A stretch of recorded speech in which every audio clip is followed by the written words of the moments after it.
Hello? Hello. You look like a cameraman I know. Thank you. I keep banging the wall, sir. So, what do you want people to take out of your films when they come out of the theater? I like films that have some sort of a message or a deeper meaning. And for the Croods, I think it would be neat for people to come out of the theater, if you're a parent, to see your kids in a fresh way, and kids to see their parents in a fresh way. Because I think they don't necessarily understand each other's jobs, and that's one of the big things about this movie is this a father who is perceived to be overprotective, and his daughter Eve thinks he's a big drag. But by the end of the film, they're beginning to see what the other has been pressing to get across to the other character. And that kind of brings me to my next question. I've noticed in all the films that, like Lilo and Stitch, How to Train Your Dragon, The Croods, there's this very strong idea of family. Where does that come from? Like, between parent and child, especially. Yeah. I think by nature of the stories, because Beauty and the Beast is a good example of that's a fairy tale, and I loved working on Beauty and the Beast. One of my best experiences ever, and I'm extremely proud of that film. But when given the opportunity, I tend to gravitate more towards a story that is more, I guess, real. I really like characters that are not villains or heroes. Yeah. I like characters that are more like we are, mixtures of good sometimes, other times you have moments that you're not so good, Yeah. And so I think that's why these tend to be more, I guess, family-like stories, because it's about people trying to work out problems and work out things. So in a way, instead of the conflict between the hero and the antagonist, which even when there's an antagonist, they're usually pretty sympathetic. So instead of that conflict, it's between the family, which you see as more real, more relevant to life. Exactly. Usually you don't have like a villain, that's like trying to actually kill you. A lot of times, Lilo and Stitch was actually, if you strip everything away, Lilo and Stitch is the redemption of a villain.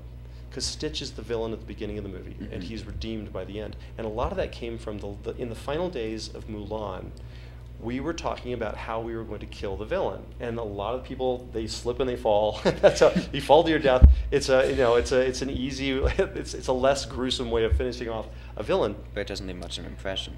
Well, I was thinking, and I'm not like I have no axe to grind about this, but one of the things I said out loud in the hall was, isn't it weird how many times you're talking about how to kill somebody in a Disney film?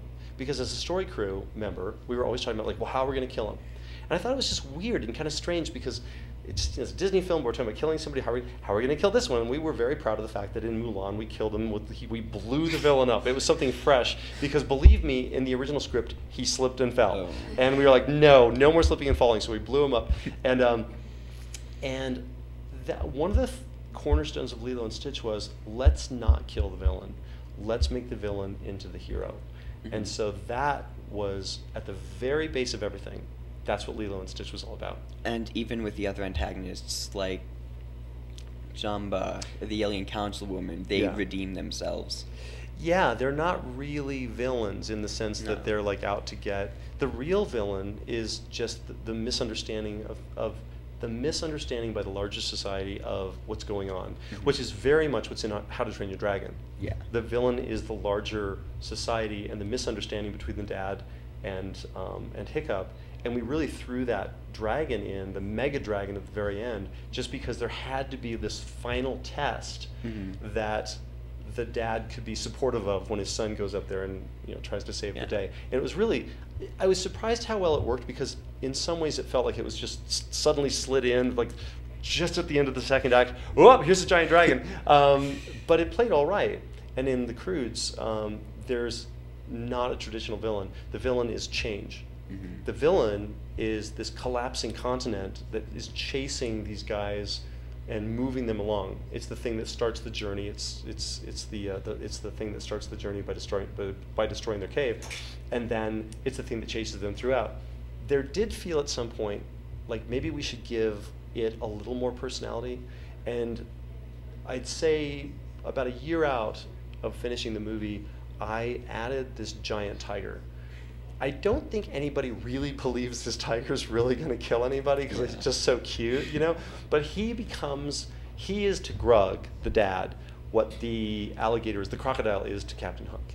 And at least he shows up when he needs to keep pushing them along, so it's not always an earthquake or a rift or something like that. So it also kind of ties in with the destruction of the continent, like both conflicts are like them being chased by something. Yeah. So you've worked at both Disney and DreamWorks. What are the differences between working between those places? How do you compare them? They're very much the same in that both studios place ultimate emphasis on story, and both studios will do whatever it takes to make a story work up until the last second. So in those two ways, pretty much it's the very same, because Jeffrey came from Disney, so that sort of thing, and all the Pixar guys came from Disney and stuff like that. So that idea of story being the most important thing is the same. There's a little bit of a cultural difference between the different places.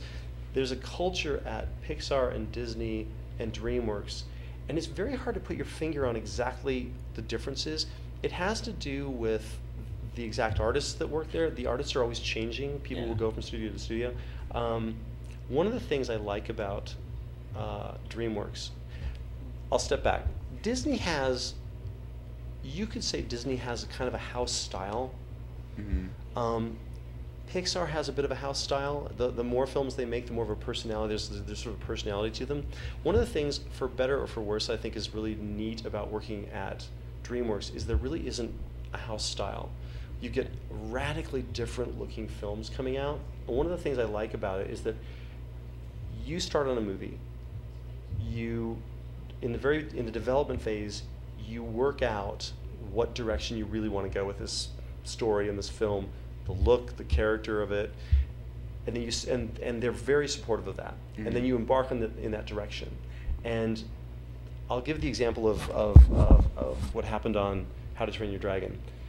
We were making How to Train Your Dragon, and we screened the movie for Jeffrey and Bill, and we were having a meeting afterwards. And Jeffrey said, your first act and your second act are fresh, they're innovative, and I think they're very, very strong. But your third act is weak. He said, you've thrown in the towel in the third act. Mm-hmm. He's like you've got to have a more powerful third. And he was calling us when you got to the third act, it was a very traditional ending. Hiccup, he fought the dragon, he won. Everything was perfect. And he caught us, and he said, you've got to do something. He said, your third act does not stand up to the first two acts. And I thought that was a very DreamWorks thing to have happen. Mm-hmm. That he is a filmmaker, and he is audacious, and he never loses sight that you're making a feature film that's going to be in movie theaters, and it's got to be as big as that screen, right? So we went back after that meeting, and we talked about something that had come up.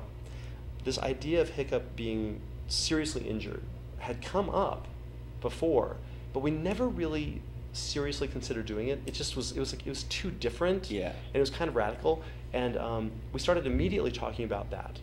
We talked very briefly about Killing Toothless for about, seriously, like 20 seconds. And we said, no, we can't do that. It's too late in the film. People would never come back to the movie. So he said, why don't we injure Hiccup? And we did that. And the next time we screened it, Jeffrey said, you did it. That's now the third act is worthy of the rest of the film. And so with your characters, how do you try to write them? How do you go about writing them so that they have their own personality, aren't just kind of cliches, like with the emotional reactions, like in How to Train Your Dragon? You go for a very mature reaction to when he finds out what his injury is, where that it's not ideal, but worse things could have happened, and that he's going to keep moving forward. Yeah. How do you write the characters? I think by the point, you get to know characters over time as you write them, and I think in the beginning you frankly don't know them that well. Mm-hmm. And one of the really interesting things about making one of these movies, you write the characters and you work with the animators, you work with the actors, and people have said over and over again, by the time you finish the film, boy, it would be great if we were starting the film right now, because now I really know these guys really, really well. And I think it's one of the reasons that sometimes these animated films take quite a while to get done, because you go down avenues that don't work out. And so you basically, you sometimes don't get those characters just right. And that's part of the reasons the process takes so long. So I guess the answer to that question would be like, it's something that happens over time. And it's not all you. Like, I work with another writer all the time, and I work with the animators and, again, the actors, and everybody is allowed to help create this character. Yeah. And certainly there have been these very, very important moments when an actor will say something. They'll comment about something we're doing, and you'll think, oh my gosh, they'll say, this character's too young. And you're like, we did write them young. And we'll go back and we'll reconceive that character a little bit and stuff like that. So it develops over time. So how do you go about, when you wrote the Croods with Kirk D'Amico? D'Amico. Yeah. Thank you. What was your writing process with that? The most important thing in collaborating with another director and another writer is that you have the same sensibilities.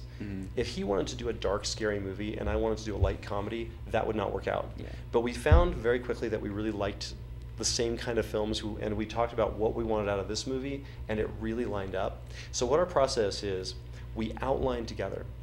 Outlining can take a very, very long time. So you're working out the beats of the story, the first, second, third act, the basics of that, and then breaking those into smaller scenes.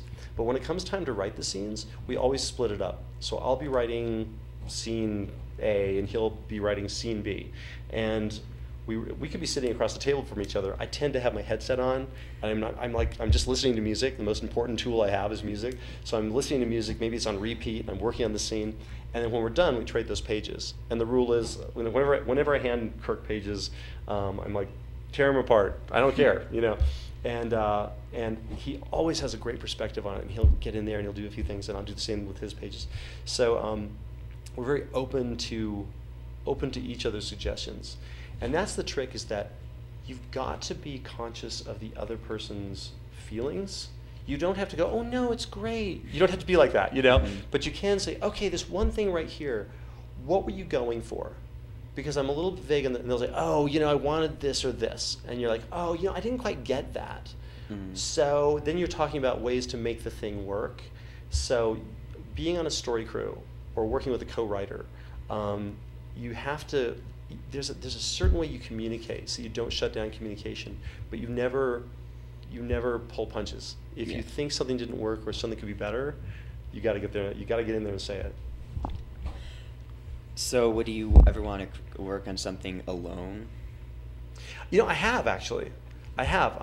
There's quite a few things I sit and I just it's actually kind of important to do things on your own. I think when you work on something like this that takes so long, it takes many, many years. It stays unfinished for such a long time that I need to finish things. So I'll do my own drawings, I'll do my little comic strip, or I'll write little stories, and I'll just do them all by myself. And occasionally, the funny thing is, once you work in animation and work with a story crew, I think you eventually get to the point where you will show it to somebody and go, what do you think of this? And they'll go, oh, I have some notes. And you're like, okay.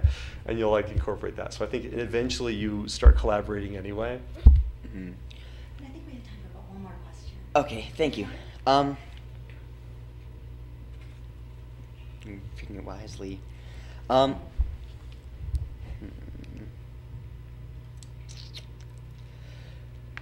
What was your favorite experience working on the Croods? Oh, that's a good question. In general, the collaboration with all the artists, but we had some really neat moments, I'd say in particular with Nicolas Cage, because he is very, very busy, and he would film all these different movies while we were still doing just one. He'd film like 9 movies, and we're still working on one. So we chased him around. We recorded him about 10 times, and we tended to record him in a different place every single time. So the first time we recorded him was in Bath, England. Actually, when I pitched the movie to him for the first time, it was on a runway in New Orleans. We actually landed at the airport in Jeffrey's jet. We taxied off onto a side runway. A couple of black SUVs drove up, Nicolas Cage came on board. We pitched the movie to him. He said, "Okay, I'll do the movie." And then he got back in the SUVs. They drove off. We turned the plane around and we took right back off and finished the trip. We landed in New York City just ahead of a giant snowstorm. So the first time we recorded him was in Bath, England, and then we went to New Orleans. We went to New York. We went to the Bahamas. We went to Las Vegas. Los Angeles. So I'd say those recording sessions were always really fun. Nice. Yeah. Well, thank you. Thanks, you guys. Okay. It's a good interview.